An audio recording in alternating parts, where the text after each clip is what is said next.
You should never use this. Table salt, iodized salt.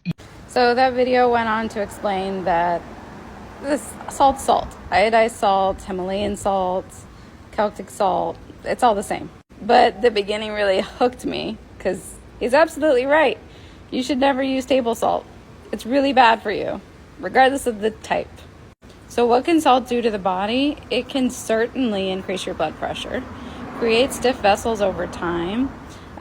With age, you lose elasticity in your blood vessels and they stiffen, and that leads to hypertension or high blood pressure.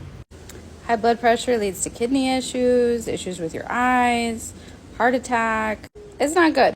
But most people are not getting their salt from table salt. They're actually getting it from hidden sources in their food.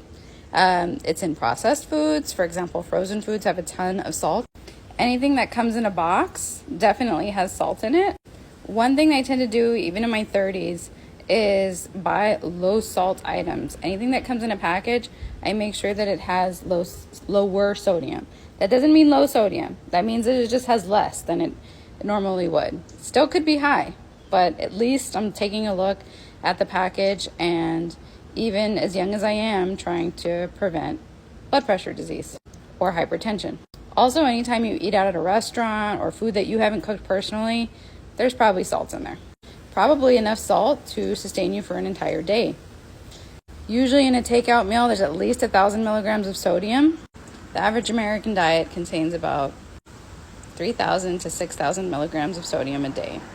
The recommendation is to limit your salt intake to 1,200 to 1,500 milligrams of sodium a day per the American Heart Association. We're all getting way more than that a day. So any little change that we do can definitely help.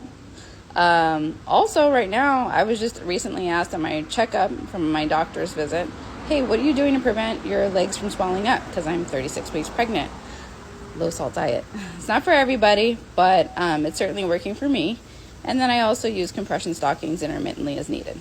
So avoid hypertension or high blood pressure long term. And start a low salt diet, if your doctor okays it, and after consultation with your doctor, as soon as you can.